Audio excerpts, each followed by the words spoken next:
Aku lahir di keluarga petani, dan keluarga kami miskin. Ketika aku berusia 5 tahun, ayahku meninggalkan kami untuk memulai keluarga baru. Ibuku seorang diri membesarkan aku bersama ketiga saudaraku. Kami saling bergantung satu sama lain, dan hidup sangatlah sulit. Dulu, kesehatanku dan saudara-saudaraku kurang baik, dan kami sering sakit-sakitan, terutama aku yang paling lemah. Bahkan sedikit kedinginan saja bisa membuatku pilek, batuk, dan demam tinggi. Dan ibuku sering menggendongku di punggungnya untuk berobat ke dokter. Terkadang, di malam hari aku batuk begitu parah, sampai tidak bisa tidur. Dan ibuku akan tetap di sisiku sampai aku tertidur, sebelum dia sendiri berbaring untuk beristirahat. Makanan enak apapun yang kami miliki, ibuku tidak akan memakannya, tetapi menyimpannya untukku. Dan dia bekerja tanpa lelah setiap hari, menjalankan usaha kecil-kecilan untuk mengumpulkan uang demi sekolah kami. Ketika melihat betapa banyak pengorbanan ibuku untuk kami, aku berpikir dalam hati, aku tidak boleh menjadi orang yang tak berhati nurani. Kelak ketika dewasa, aku harus menghormati ibuku dan membalas kebaikannya. Ketika aku dewasa dan menghasilkan sejumlah uang, aku sering membelikan pakaian dan barang-barang lain untuk ibuku sebagai bentuk penghormatan. Aku merasa tidak mudah baginya untuk membesarkan kami, jadi aku harus membalasnya dengan baik. Suatu hari di tahun 2008, aku menerima telepon dari kakakku yang mengatakan bahwa ibuku dirawat di rumah sakit setelah kecelakaan mobil. Aku segera meminta izin kepada atasanku untuk merawat ibuku di rumah sakit. Dan aku baru kembali bekerja setelah dia hampir pulih. Beberapa tahun kemudian, aku dan ibuku menerima pekerjaan Tuhan di akhir zaman. 6 bulan kemudian, aku ditangkap karena memberitakan Injil. Setelah dibebaskan, aku meninggalkan rumah untuk melaksanakan tugasku, agar bisa menghindari pengawasan dan kejaran polisi. Suatu kali, aku menerima surat dari seorang saudari, mengatakan bahwa abangku setiap hari bertengkar dengan ibuku, karena aku tidak pulang ke rumah. Dia bahkan mengunggah di internet tentang aku dan ibuku yang percaya kepada Tuhan. Sehingga beberapa kali polisi datang ke rumahku untuk menangkapku. Setelah membaca surat itu, aku merasa sangat sedih. Sejak aku kecil, ibuku telah begitu banyak berkorban untukku. Tetapi aku tidak bisa berbakti padanya. Dan bahkan membuatnya menanggung kemarahan kakakku demi melindungiku. Aku merasa sangat berutang budi kepada ibuku. Dan tak terasa, air mata pun menetes. Terkadang, aku akan berpikir, dia makin tua setiap tahun. Sementara kakakku terus bertengkar dengannya dan membuatnya kesal. Bagaimana jika suatu hari, ibuku sakit parah dan hanya bisa terbaring di tempat tidur? Ketika memikirkan semua ini, untuk sesaat aku menjadi sedih. Dan aku merasa seperti tidak punya hati nurani, serta bukan anak yang berbakti. Aku sering merasa gelisah, sehingga tidak bisa tenang dalam melaksanakan tugasku. Aku menyadari telah larut dalam perasaan. Jadi aku makan dan minum beberapa firman Tuhan, dan keadaanku agak membaik. Suatu hari di bulan Mei 2021, aku menerima surat dari rumah. Dikabarkan bahwa ibuku menderita kanker payudara dan sangat membutuhkan uang untuk rawat inap dan operasi. Dan setelah operasi, dia masih harus menjalani 4 kali kemoterapi. Kedua ipar perempuanku berkata jika aku tidak pulang. Mereka tidak akan menyumbang sepeser pun atau merawat ibuku. Setelah membaca surat itu, air mata mulai mengalir di wajahku. Dan aku berpikir, bagaimana mungkin ibuku bisa terkena penyakit separah ini? Mungkinkah karena dia bekerja terlalu keras di rumah? Jika aku tidak pulang, dan dia tidak mendapatkan perawatan tepat waktu, dan sesuatu yang buruk terjadi, bukankah itu akan menjadi kesalahanku? Aku teringat bagaimana ibuku telah bekerja begitu keras untuk merawatku dan membesarkanku hingga dewasa. Sekarang, setelah dia menderita kanker, jika aku tidak pulang untuk merawatnya di saat kritis ini, bukankah itu akan sangat tidak berbakti dan menunjukkan bahwa aku benar-benar tidak punya hati nurani? Lebih jauh lagi, jika aku tidak pulang, apa yang akan dikatakan kerabat dan tetangga tentangku? Mereka pasti menyebutku anak yang tidak tahu berterima kasih dan mengatakan hal-hal seperti, ibumu membesarkanmu dan sekarang kau bahkan tidak merawatnya. Apa kau tidak punya hati nurani?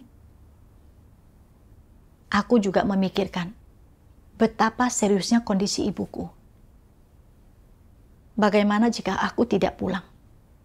Penyakitnya tidak segera diobati dan dia meninggal. Maka aku tidak akan pernah melihatnya lagi. Aku merasa sangat sedih dan berharap bisa segera terbang ke sisinya. Namun, aku pernah ditangkap polisi dan dikhianati abangku. Jadi apa yang akan kulakukan jika aku pulang dan ditangkap? Selain itu, aku tidak bisa begitu saja meninggalkan tugasku untuk pulang. Terkadang, ketika melihat saudara-saudari di sekitarku yang bisa pulang mengunjungi orang tuanya, mau tak mau, aku pun mengeluh dalam hati. Mengapa Tuhan membiarkan PKT menangkapku? Jika tidak ada bahaya, bukankah aku juga bisa pulang untuk merawat ibuku? Jika aku tidak meninggalkan rumah untuk melaksanakan tugasku, PKT tidak akan memburuku. Dan aku bisa pulang sekarang juga. Aku begitu gelisah karena masalah ini, sehingga tidak bisa fokus pada tugasku. Aku tahu, jika keadaanku tidak berubah, aku tidak akan bisa melaksanakan tugasku. Maka, kucurahkan keadaanku di hadapan Tuhan. Berdoa agar Tuhan membimbingku bisa keluar dari perasaan ini. Aku teringat satu bagian firman Tuhan. Besarnya penderitaan yang harus ditanggung seseorang dan jarak yang harus mereka tempuh di jalan mereka, semua itu ditetapkan oleh Tuhan. Dan sesungguhnya, tak seorang pun dapat membantu orang lain. Setelah merenungkan firman Tuhan, hatiku terasa sedikit lebih terang. Penyakit para ibuku telah diizinkan oleh Tuhan. Dan ini adalah penderitaan yang memang harus dia tanggung. Bahkan sekalipun aku pulang, aku tidak akan mampu menanggung penderitaannya untuk dia. Dan aku harus memandang penyakit ibuku dengan benar. Jika Tuhan telah menetapkan dari semula bahwa masa hidup ibuku telah berakhir, pulang ke rumah pun tidak akan mengubah apa-apa. Jika Tuhan tidak mengizinkannya mati, maka tidak peduli seberapa parah penyakitnya, dia tidak akan mati. Aku teringat sebuah artikel kesaksian pengalaman yang pernah kubaca sebelumnya. Di situ, seorang saudari lansia didiagnosis menderita kanker. Dia menerima semua perawatan, tetapi kondisinya tidak membaik sama sekali. Dan rumah sakit bahkan menyatakan bahwa kondisinya kritis. Anak-anak dan kerabatnya semua mengira dia tidak akan selamat. Tetapi tanpa diduga, setelah saudari itu berdoa bersandar pada Tuhan, dan mempercayakan hidup dan matinya kepadanya, dia akhirnya tetap hidup. Pengalaman saudari ini menginspirasiku. Aku pun sadar harus mempercayakan ibuku ke tangan Tuhan. Setelah menyadari ini, hatiku merasa sedikit lebih tenang. Beberapa waktu kemudian, aku menerima surat dari ibuku, mengatakan bahwa ketika dia sakit, istri dari kedua kakak sepupuku dan istri adikku bergantian merawatnya di rumah sakit. Dia juga mengabarkan telah menjalani operasi dan pemulihannya berjalan baik. Dia memintaku tidak usah mengkhawatirkannya, agar aku dapat melaksanakan tugasku dengan benar. Begitu mengetahui ini, aku sangat terharu, hingga air mata berlinang di mataku. Hatiku penuh rasa syukur kepada Tuhan. Setelah itu, aku sering merenung. Aku sadar harus melaksanakan tugas sebagai makhluk ciptaan. Tetapi mengapa aku tak mampu melepaskan perasaan tentang tidak bisa berbakti kepada ibuku dan selalu merasa bersalah terhadapnya? Aku bahkan mempertimbangkan untuk berhenti dari tugasku dan mengkhianati Tuhan. Hingga kemudian, ketika membaca satu bagian firman Tuhan, aku mendapatkan pemahaman tentang masalahku. Tuhan Yang Maha Kuasa berfirman, karena dipengaruhi oleh budaya tradisional Tiongkok, gagasan tradisional di benak orang Tionghoa adalah mereka yakin bahwa orang haruslah berbakti kepada orang tua mereka. Siapapun yang tidak berbakti kepada orang tua adalah anak yang durhaka. Gagasan ini telah ditanamkan dalam diri orang sejak masa kanak-kanak dan diajarkan di hampir setiap rumah tangga serta di setiap sekolah dan masyarakat pada umumnya. Orang yang pikirannya dipenuhi hal-hal seperti itu akan beranggapan berbakti kepada orang tua lebih penting dari apapun. Jika aku tidak berbakti, aku tidak akan menjadi orang yang baik. Aku akan menjadi anak yang durhaka dan akan dicela oleh masyarakat. Aku akan menjadi orang yang tidak punya hati nurani. Benarkah pandangan ini? Orang-orang telah memahami begitu banyak kebenaran yang Tuhan ungkapkan. Pernahkah Tuhan menuntut orang untuk berbakti kepada orang tua mereka? Apakah ini adalah salah satu kebenaran yang harus dipahami oleh orang yang percaya kepada Tuhan? Tidak. Tuhan hanya mempersekutukan beberapa prinsip. Dengan prinsip apa firman Tuhan menuntut orang untuk memperlakukan orang lain? Kasihilah apa yang Tuhan kasihi, bencilah apa yang Tuhan benci. Inilah prinsip yang harus dipatuhi. Iblis menggunakan budaya tradisional dan gagasan moralitas semacam ini untuk mengikat pemikiran, pikiran, dan hatimu, membuatmu tak mampu menerima firman Tuhan. Engkau telah dikuasai oleh hal-hal dari iblis ini dan dibuat tak mampu untuk menerima firman Tuhan.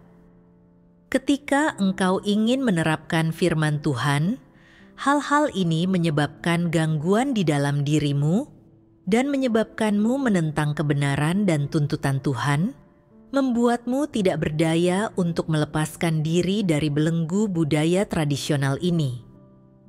Setelah berjuang selama beberapa waktu, engkau berkompromi. Engkau lebih memilih untuk menganggap gagasan tradisional tentang moralitas adalah benar dan sesuai dengan kebenaran, dan karena itu engkau menolak atau meninggalkan firman Tuhan. Engkau tidak menerima firman Tuhan sebagai kebenaran, dan engkau sama sekali tidak berpikir bagaimana agar engkau diselamatkan, merasa engkau masih hidup di dunia ini, dan hanya bisa bertahan hidup jika engkau mengandalkan hal-hal ini. Karena tidak mampu menanggung kecaman masyarakat, engkau lebih suka memilih melepaskan kebenaran dan firman Tuhan, menyerahkan dirimu kepada gagasan tradisional tentang moralitas dan pengaruh iblis, lebih memilih untuk menyinggung Tuhan dan tidak menerapkan kebenaran. Katakan kepadaku, bukankah manusia begitu menyedihkan? Apakah mereka tidak membutuhkan keselamatan dari Tuhan? Ada orang-orang yang telah percaya kepada Tuhan selama bertahun-tahun, tetapi masih tidak mengerti masalah tentang berbakti. Mereka sebenarnya tidak memahami kebenaran. Mereka tidak akan pernah mampu menerobos penghalang hubungan duniawi ini. Mereka tidak memiliki keberanian ataupun iman, apalagi tekad. Jadi mereka tidak mampu mengasihi Tuhan dan tunduk kepadanya. Setelah merenungkan firman Tuhan, aku menyadari bahwa iblis menggunakan pendidikan yang orang dapatkan di sekolah dan pengaruh keluarga untuk menanamkan dalam-dalam gagasan tradisional seperti kebaikan yang diterima harus dibalas dengan rasa syukur. Bakti anak kepada orang tua adalah kebajikan yang harus diutamakan di atas segalanya. Dan jangan bepergian jauh saat orang tuamu masih hidup, ke dalam diri kita. Aku percaya bahwa menunjukkan bakti kepada orang tua adalah hal yang paling penting. Dan orang yang tidak berbakti kepada orang tuanya berarti tidak tahu berterima kasih, tak punya kemanusiaan, dan dikutuk oleh hati nuraninya sendiri. Aku hidup dengan gagasan-gagasan tradisional ini dan menganggap bahwa hingga aku dewasa, ibukulah yang paling banyak berkorban demi diriku dibandingkan semua orang lain. Sehingga aku harus membalas budi karena dia telah merawat dan mengasuhku. Dan jika tidak membalasnya, aku akan menjadi anak yang tidak berbakti dan tidak punya hati nurani serta kemanusiaan. Terutama setelah ibuku didiagnosis menderita kanker. Dalam hati, aku tidak bisa begitu saja mengesampingkannya. Aku merasa karena waktu kecil, ibuku telah merawatku dengan penuh perhatian saat aku sakit. Kini saat dia sakit, aku harus ada di sisinya dan merawatnya dengan baik sebagaimana ia telah merawatku. Jika tidak, sia-sialah ibu membesarkanku. Jadi, aku ingin segera berada di sisinya dan membawanya ke rumah sakit supaya dirawat. Karena aku sedang diburu polisi dan tidak bisa pulang merawat ibuku, aku mulai mengeluh, mengapa aku harus diburu polisi? Bahkan menyesal telah pergi melaksanakan tugasku. Keadaan-keadaan yang salah ini disebabkan oleh keterikatanku pada gagasan dan pandangan iblis. Dan jika tidak kuatasi, aku beresiko mengkhianati Tuhan kapan saja. Kemudian, aku membaca bagian lain dari firman Tuhan dan belajar bagaimana memandang dengan benar perawatan dan pengasuhan ibuku. Tuhan yang Maha Kuasa berfirman, mari kita membahas bagaimana seharusnya orang menafsirkan, orang tuamu bukanlah krediturmu. Orang tuamu bukanlah krediturmu. Bukankah ini adalah fakta? Karena ini adalah fakta, sudah sepantasnya bagi kita untuk menjelaskan hal-hal yang terkandung dalam pernyataan ini. Mari kita melihat hal tentang orang tuamu melahirkan dirimu. Siapa yang memilih bagi mereka untuk melahirkanmu? Engkaukah atau orang tuamu? Jika engkau melihatnya dari perspektif Tuhan, ini bukanlah sesuatu yang dapat dipilih manusia. Engkau tidak memilih agar orang tuamu melahirkanmu, begitupun dengan mereka. Jika dilihat akarnya, hal ini telah ditetapkan oleh Tuhan. kita akan mengesampingkan topik ini untuk saat ini karena mudah bagi orang untuk memahaminya. Dari sudut pandangmu, engkau secara pasif dilahirkan oleh orang tuamu tanpa punya pilihan apapun dalam hal ini. Dari perspektif orang tuamu, memiliki dan membesarkanmu adalah kehendak mereka sendiri. Dengan kata lain, dengan mengesampingkan penetapan Tuhan dalam hal memiliki dan membesarkan dirimu, orang tuamu lah yang memiliki kendali sepenuhnya. Mereka memilih untuk melahirkanmu. Engkau hanya dilahirkan oleh mereka tanpa kuasa. Engkau tidak punya pilihan dalam hal ini. Jadi, karena orang tuamu yang memiliki kendali sepenuhnya, dan karena mereka melahirkanmu, mereka memiliki kewajiban serta tanggung jawab untuk membesarkanmu hingga menjadi dewasa. Dalam hal membekalimu dengan pendidikan atau memberimu makanan dan pakaian, ini adalah tanggung jawab serta kewajiban mereka, dan ini adalah hal yang sudah seharusnya mereka lakukan. Sedangkan engkau selalu pasif selama periode mereka membesarkanmu. Engkau tidak berhak untuk memilih, engkau harus dibesarkan oleh mereka. Karena engkau masih kecil, engkau tidak punya kemampuan untuk merawat dirimu sendiri, engkau tidak punya pilihan selain secara pasif dibesarkan oleh orang tuamu. Seperti apapun cara orang tuamu membesarkanmu, itu bukan terserah padamu. Jika mereka memberimu makanan dan minuman yang enak, engkau pun memakan dan meminumnya.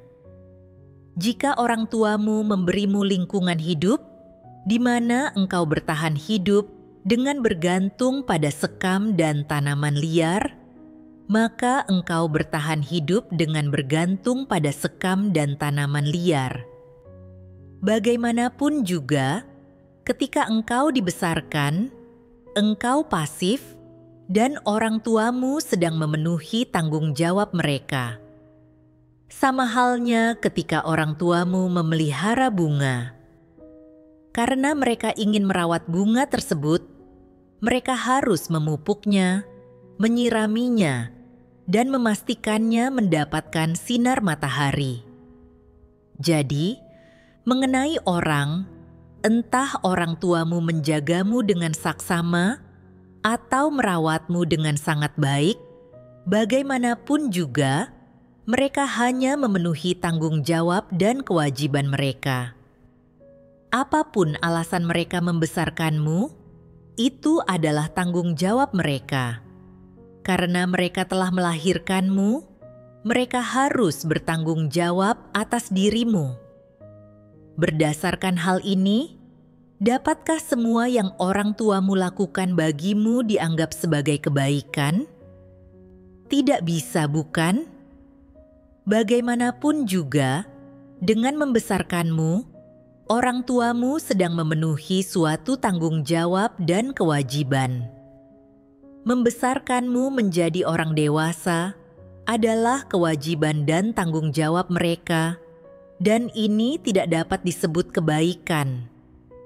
Karena ini tidak dapat disebut kebaikan, dapatkah dikatakan bahwa ini adalah sesuatu yang seharusnya engkau nikmati? Ini adalah semacam hak yang sudah seharusnya kau nikmati. Engkau sudah seharusnya dibesarkan oleh orang tuamu, karena sebelum engkau mencapai usia dewasa, peranmu adalah sebagai seorang anak yang sedang dibesarkan. Jadi, orang tuamu hanyalah memenuhi semacam tanggung jawab terhadapmu, dan engkau hanya menerimanya. Tetapi tentu saja, engkau bukan sedang menerima anugerah atau kebaikan dari mereka. Bagi makhluk ciptaan apapun, melahirkan dan mengasuh anak-anak mereka, bereproduksi, dan membesarkan generasi selanjutnya adalah semacam tanggung jawab. Sebagai contoh, burung, sapi, domba, dan bahkan harimau harus mengasuh keturunan mereka setelah mereka bereproduksi. Tidak ada makhluk hidup yang tidak membesarkan keturunan mereka. Mungkin saja ada beberapa pengecualian, tetapi hal itu tetap tidak kita ketahui. Hal tersebut adalah fenomena alam dalam kelangsungan hidup makhluk ciptaan. Hal tersebut adalah naluri makhluk hidup dan tidak dapat dikaitkan dengan budi baik. Mereka hanyalah mematuhi aturan yang ditetapkan Sang Pencipta bagi binatang dan manusia. Oleh karena itu, orang tuamu membesarkanmu bukanlah bentuk dari kebaikan. Berdasarkan hal ini, dapat dikatakan bahwa orang tuamu bukanlah krediturmu. Mereka sedang memenuhi tanggung jawab mereka terhadapmu. Sebanyak apapun hati dan usaha mereka bagimu, dan sebanyak apapun uang yang mereka habiskan untukmu, mereka tidak boleh memintamu untuk membalas jasa mereka, karena ini adalah tanggung jawab mereka sebagai orang tua. Karena ini merupakan tanggung jawab dan kewajiban, hal ini sudah seharusnya cuma-cuma dan mereka tidak boleh meminta imbalan. Dengan membesarkanmu, orang tuamu hanya memenuhi tanggung jawab dan kewajiban mereka dan sudah seharusnya tidak dibayar, dan ini tidak boleh menjadi semacam transaksi. Jadi, engkau tidak perlu memperlakukan orang tuamu atau menangani hubunganmu dengan mereka berdasarkan ide membalas jasa mereka. Jika engkau memperlakukan orang tuamu, membalas budi kepada mereka, dan menangani hubunganmu dengan mereka berdasarkan ide tersebut, ini tidak manusiawi. Sekaligus, kemungkinan besar engkau juga akan dibatasi dan terikat oleh perasaan dagingmu, dan akan sulit bagimu untuk keluar dari keterikatan ini, bahkan sampai-sampai engkau mungkin akan tersesat. Dari firman Tuhan, aku pun menyadari bahwa aku hidup dalam rasa berhutang budi terhadap ibuku, sehingga tidak mampu melaksanakan tugas dengan tenang, adalah karena aku memandang orang tua sebagai krediturku. Aku percaya bahwa aku harus membalas sepenuhnya apapun yang telah diberikannya kepadaku, sehingga aku selalu merasa menanggung utang budi. Dan setiap kali gagal merawat ibuku, aku merasa bersalah padanya. Terutama sekarang setelah ibuku menderita kanker. Aku berpikir bahwa jika ibuku meninggal, aku tidak akan pernah bisa sepenuhnya membalas kebaikannya seumur hidupku. Kenyataannya, ibuku bersikap baik padaku dan merawatku adalah bentuk pemenuhan tanggung jawab dan kewajibannya sebagai seorang ibu. Dengan melahirkanku, dia berkewajiban membesarkanku hingga dewasa, dan ini tidak terhitung sebagai kebaikan. Sama seperti hewan yang harus merawat anak-anaknya setelah melahirkan. Ini adalah naluri mereka dan bagian dari ketetapan awal Tuhan. Demikian pula, jika kau memelihara kucing atau anjing di rumah, sebagai pemiliknya, kau bertanggung jawab atas makanan, minuman, dan kebutuhan sehari-hari mereka. Ini bukanlah kebaikan, hanya pemenuhan tanggung jawab. Selain itu, hidupku berasal dari Tuhan. Dan Tuhanlah yang memberiku napas kehidupan ini. Juga yang menjaga serta melindungiku hingga hari ini. Aku teringat, pernah beberapa kali hampir tertabrak mobil. Tetapi di bawah perlindungan Tuhan, aku selalu selamat tanpa cedera. Di lain waktu, setelah bercerai, pacarku tidak mengizinkanku merawat anakku. Dan ketika aku menolak mematuhinya, Dia mencoba mencekikku sampai mati. Saat dia melakukannya, aku terus berseru kepada Tuhan. Kemudian berhasil mendorongnya ke samping dan akhirnya lepas dari bahaya. Aku teringat firman Tuhan. Tuhan Yang Maha Kuasa berfirman, "Setelah Tuhan memilih sebuah keluarga untukmu, Dia kemudian memilih tanggal engkau akan dilahirkan. Kemudian Tuhan mengawasimu saat engkau dilahirkan dan datang ke dunia dengan menangis. Dia mengawasi kelahiranmu, mengawasi saat engkau mengucapkan kata pertamamu, mengawasi ketika engkau tersandung, dan tertatih-tatih mengayunkan langkah pertamamu saat engkau belajar berjalan. Pertama engkau mengayunkan satu langkah, lalu langkah berikutnya. Dan sekarang engkau dapat berlari, melompat, berbicara, dan mengungkapkan perasaanmu. Sementara manusia bertumbuh dewasa, iblis menatap mereka masing-masing lekat-lekat, bagaikan harimau yang mengintai mangsanya. Namun, dalam melakukan pekerjaannya, Tuhan tidak pernah tunduk pada batasan apapun yang timbul dari manusia, peristiwa atau hal-hal, ruang ataupun waktu.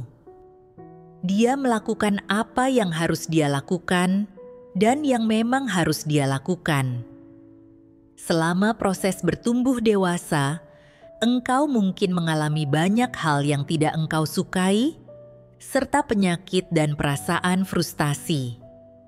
Namun, saat engkau menapaki jalan ini, hidup dan masa depanmu berada dalam pemeliharaan Tuhan secara ketat. Tuhan memberimu jaminan sejati yang akan bertahan sepanjang hidupmu, karena Dia berada tepat di sisimu, menjaga dan memeliharamu. Melalui pengalaman pribadi, aku makin meneguhkan firman Tuhan dalam hatiku. Sejak lahir hingga sekarang, sungguh, Tuhanlah yang diam-diam melindungiku. Tuhan telah mencurahkan begitu banyak usaha dan kasih-Nya untukku. Tetapi aku gagal bersyukur kepadanya. Dan sebaliknya, tenggelam dalam rasa bersalah terhadap ibuku. Aku juga tidak memiliki kesetiaan dalam tugasku yang memengaruhi kemajuan pekerjaan. Semua ini berasal dari ketidakmampuanku memandang perawatan dan pengasuhan ibuku dengan benar. Selama saat teduhku, aku membaca bagian lain dari firman Tuhan. Tuhan Yang Maha Kuasa berfirman, "Kebanyakan orang memilih untuk meninggalkan rumah demi melaksanakan tugas mereka karena di satu sisi, keadaan objektif mereka secara keseluruhan mengharuskan mereka untuk meninggalkan orang tua mereka. Mereka tidak dapat tinggal bersama orang tua mereka untuk merawat dan menemani mereka. Bukan berarti mereka dengan rela memilih untuk meninggalkan orang tua mereka. Ini adalah alasan objektifnya. Di sisi lain, alasan subjektifnya, engkau pergi untuk melaksanakan tugasmu, bukan untuk menghindari tanggung jawabmu terhadap orang tuamu, tetapi karena panggilan Tuhan. Agar dapat bekerja sama dalam pekerjaan Tuhan, menerima panggilannya, dan melaksanakan tugasmu sebagai makhluk ciptaan, engkau tidak punya pilihan lain selain meninggalkan orang tuamu. Engkau tidak dapat berada di sisi mereka untuk menemani dan merawat mereka. Engkau tidak meninggalkan mereka untuk menghindari tanggung jawabmu, bukan? Meninggalkan mereka untuk menghindari tanggung jawabmu dan harus meninggalkan mereka untuk menjawab panggilan Tuhan serta melaksanakan tugasmu. Bukankah kedua hal ini pada dasarnya berbeda? Di dalam hatimu, engkau terikat secara emosional dengan orang tuamu dan memikirkan mereka. perasaanmu tidak kosong. Jika keadaan objektifnya memungkinkan dan engkau dapat tetap berada di sisi mereka sembari melaksanakan tugasmu, engkau tentunya mau untuk tetap berada di sisi mereka, merawat mereka dan memenuhi tanggung jawabmu secara teratur. Namun, karena keadaan objektif, engkau harus meninggalkan mereka. Engkau tidak bisa tetap berada di sisi mereka. Bukan berarti engkau tidak mau memenuhi tanggung jawabmu sebagai anak mereka, melainkan karena engkau tidak bisa. Bukankah hal ini pada dasarnya berbeda? Jika engkau meninggalkan rumah agar tidak perlu berbakti dan memenuhi tanggung jawabmu, itu berarti engkau tidak berbakti dan tidak memiliki kemanusiaan. Orang tuamu telah membesarkanmu, tetapi engkau ingin secepat mungkin melebarkan sayapmu dan hidup mandiri. Engkau tidak ingin bertemu dengan orang tuamu dan sama sekali tidak peduli saat mendengar orang tuamu mengalami kesulitan. Sekalipun engkau memiliki sarana untuk membantu mereka, engkau tidak melakukannya. Engkau hanya berpura-pura tidak mendengar dan membiarkan orang lain mengatakan apapun yang ingin mereka katakan tentangmu. Engkau sama sekali tidak mau memenuhi tanggung jawabmu. Ini berarti engkau tidak berbakti. Namun, hal inikah yang terjadi saat ini? Banyak orang telah meninggalkan kabupaten, kota, provinsi, atau bahkan negara mereka untuk melaksanakan tugas mereka. Mereka sudah berada jauh dari kampung halaman mereka. Selain itu, tidaklah nyaman bagi mereka untuk menghubungi keluarga mereka karena berbagai alasan. Sesekali, mereka menanyakan keadaan terkini orang tua mereka dari orang-orang yang berasal dari kampung halaman yang sama dan merasa lega setelah mendengar orang tua mereka sehat dan baik-baik saja. Sebenarnya, engkau bukannya tidak berbakti. Bukan engkau telah sampai pada titik tidak memiliki kemanusiaan, di mana engkau bahkan tidak mau memperhatikan orang tuamu atau memenuhi tanggung jawabmu terhadap mereka. Karena berbagai alasan objektiflah, engkau tidak mampu memenuhi tanggung jawabmu, jadi engkau bukannya tidak berbakti. Saat merenungkan firman Tuhan, aku pun mengerti bahwa tidak ada orang yang lahir ke dunia ini untuk hidup bagi orang tuanya. Bahwa setiap orang memiliki misi sendiri untuk diselesaikan. Dan bahwa sebagai makhluk ciptaan, aku memiliki tugas yang harus kulaksanakan. Beberapa tahun terakhir, saat aku melaksanakan tugasku jauh dari rumah, adalah masa ketika aku memenuhi tanggung jawab dan melaksanakan tugasku sebagai makhluk ciptaan. Dan ini sepenuhnya wajar dan dapat dibenarkan. Selain itu, keadaan aku terpaksa meninggalkan rumah dan ibuku karena sedang diburu polisi. Ini bukan tidak berbakti. Namun, aku selalu percaya bahwa tidak bisa merawat ibuku saat dia sakit, berarti aku tidak berperi kemanusiaan dan tidak berbakti. Namun cara pandangku ini tidak sesuai kebenaran. Yang benar-benar tidak punya kemanusiaan dan tidak berbakti adalah orang yang punya sarana untuk merawat orang tuanya, tetapi menolak melakukannya, mengabaikan mereka sepenuhnya, atau bahkan memandang mereka sebagai beban. Ini adalah melalaikan tanggung jawab dan benar-benar tidak punya kemanusiaan, serta sungguh tak berbakti. Ketika merenungkan perilakuku sendiri, aku menyadari bahwa ketika dahulu keadaan masih memungkinkan, aku telah merawat ibuku dengan penuh perhatian setelah dia mengalami kecelakaan mobil. Saat di rumah, aku juga perhatian dan peduli padanya. serta melaksanakan tanggung jawabku sebagai seorang anak perempuan.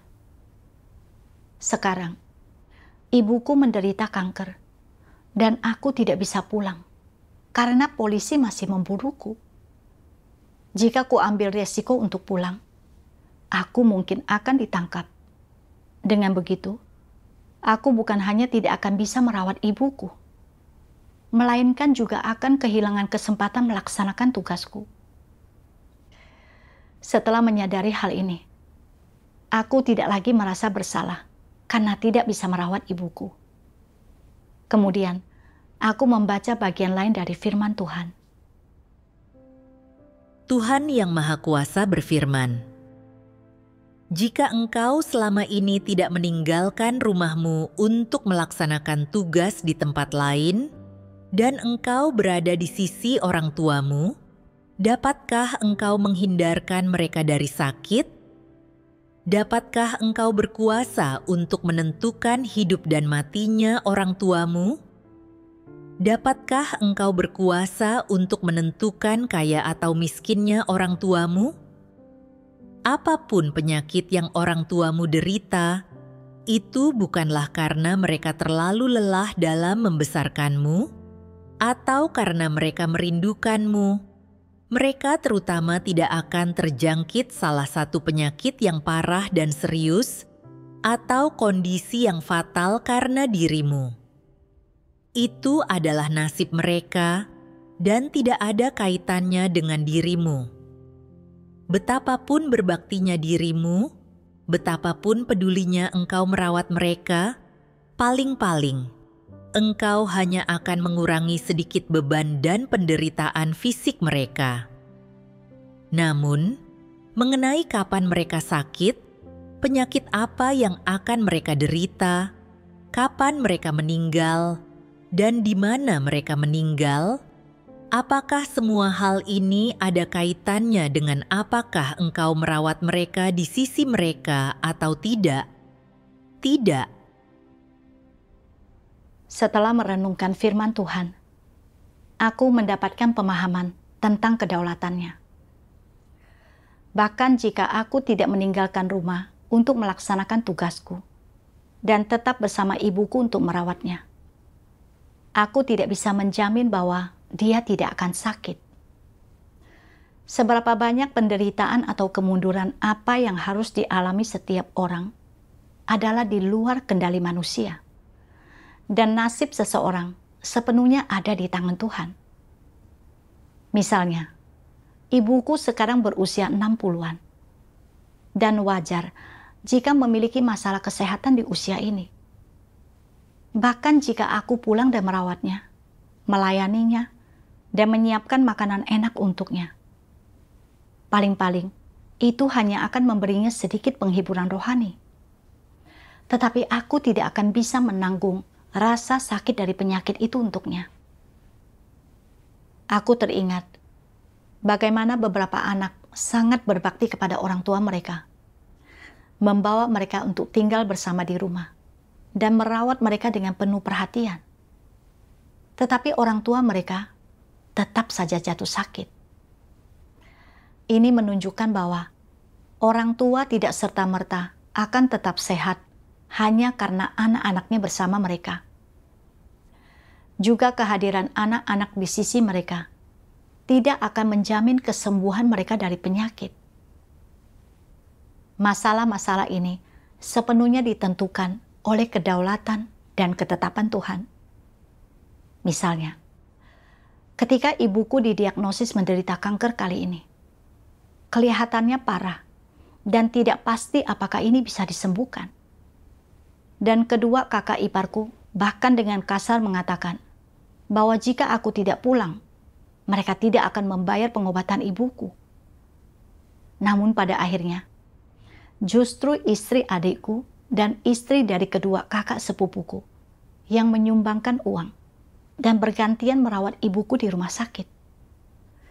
Kondisi ibuku bukan hanya tidak memburuk, melainkan juga pulih dengan sangat baik.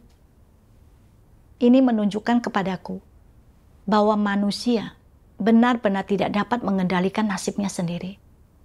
dan bahwa ini semua ada di tangan Tuhan. Aku harus melepaskan kekhawatiranku tentang ibuku dan mempercayakannya kepada Tuhan. Suatu hari, di bulan November 2023, aku menerima surat dari ibuku. Isinya, adikmu membelikanku rumah baru, dan aku membantu merawat anaknya sambil melaksanakan tugasku. Aku juga sehat, jadi laksanakanlah tugasmu dengan tenang. Ketika membaca beberapa patah kata singkat dari ibuku ini saja, telah membuatku menangis bahagia. Aku tidak pernah menyangka dia akan terus hidup begitu baik, bahkan tanpa aku di sisinya merawatnya. Dan dia bahkan melaksanakan tugasnya. Ini menguatkan tekadku. Dan aku tahu, entahkah aku bisa pulang dan bertemu ibuku lagi atau tidak. Aku tidak usah lagi merasa bersalah karena tidak bisa merawatnya. Aku pun memutuskan untuk menenangkan hatiku demi melaksanakan tugasku. Inilah tujuan yang harus kukejar seumur hidupku. Melalui pengalaman-pengalaman ini, aku melihat betapa dalamnya aku terikat oleh gagasan-gagasan tradisional tentang bakti kepada orang tua. Dan bahwa setiap kali keadaan yang tidak menguntungkan muncul, gagasan-gagasan ini menghalangiku untuk menerapkan kebenaran dan melaksanakan tugasku. Bimbingan firman Tuhanlah yang memungkinkanku untuk memperoleh pemahaman terhadap gagasan-gagasan tradisional ini, agar tak lagi dipengaruhi dan dikekang olehnya, serta agar aku dapat menenangkan hatiku dalam tugasku. Ini adalah hasil yang dicapai oleh firman Tuhan. Syukur kepada Tuhan.